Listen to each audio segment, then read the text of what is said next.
Joining us right now to react is in Boston, Jason Chaffetz. He's always on the move, and a former chairman of the House Oversight Committee, Fox News contributor. And we also have with us Richard Goodstein, a Democratic strategist. First off, Chairman, do you think it's appropriate to talk about gun violence now? Many say if you want to change things, now's the time to do it while the focus is on it. You know, at this point in time, when we talk about saying prayers, about pausing, in the House of Representatives, you had two Democrats from Massachusetts that wouldn't even join the rest of the body in taking a moment of silence to recognize the victims. That's how disgusting this debate is already.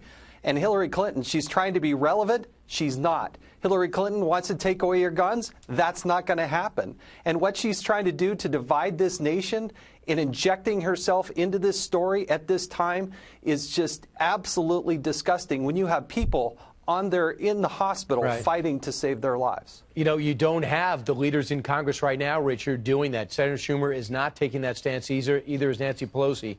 Does it surprise you that Hillary Clinton wants to put her 2 cents in while people are still struggling to survive?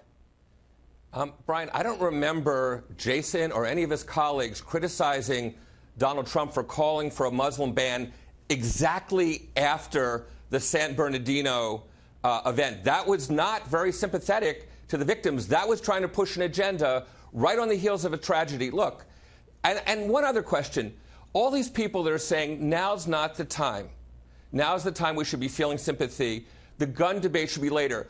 Tell me which one, Mr. Chairman, which one of your colleagues announced the time after some gun incident like this. Now's the time. I guarantee you cannot point to one because the fact is the NRA is calling the shots. If it weren't for the NRA, let's do a thought experiment. Don't lie like that. Don't look into the camera and tell us, look, I got 5 guns and nobody is taking my guns away. Nobody. And I'll tell you what, don't get out there and don't tell me that the NRA pulls my strings or anybody else's. Well, let me tell you if you have direct evidence, come up with it. But don't say that that's the cause of this. Here's the evidence. 90% of the public support universal background checks. Let's do a thought experiment. Absent the NRA, would we have universal background checks or not? We would. Richard, you know what's fascinating about this conversation? Is that a background check would not have stopped this guy. There's nothing in his background. He was able to get guns legally. The altering of the guns, there you go.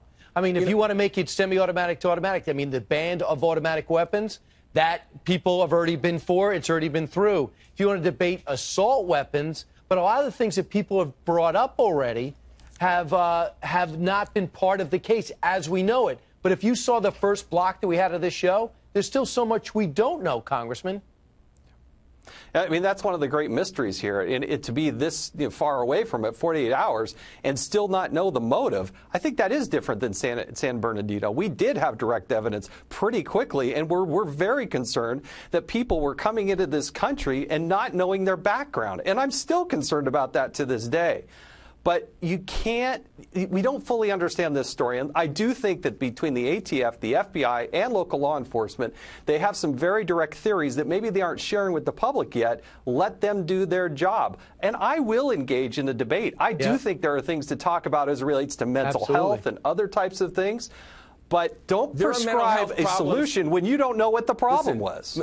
Jason, there are mental health problems in every other country on this planet, and none of them have the gun violence that we do. We've had more gun deaths since 1970 than in every war that the U.S. has been involved with since the Revolutionary War.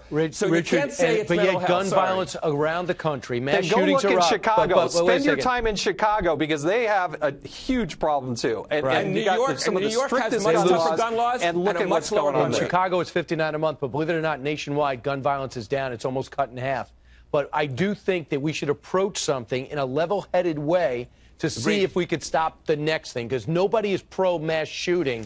But I was shocked, and not just Hillary Clinton and others, that all of a sudden, from late-night hosts we'll be talking about in about 10 minutes to very popular politicians immediately saying NRA and Republicans and indicating they're complicit. I was stunned by that, as if Democrats are responsible for the crazy guy that was shooting Republicans at that softball field, which we know is also not the case. Thanks, guys. Richard and Congressman, thank you very much.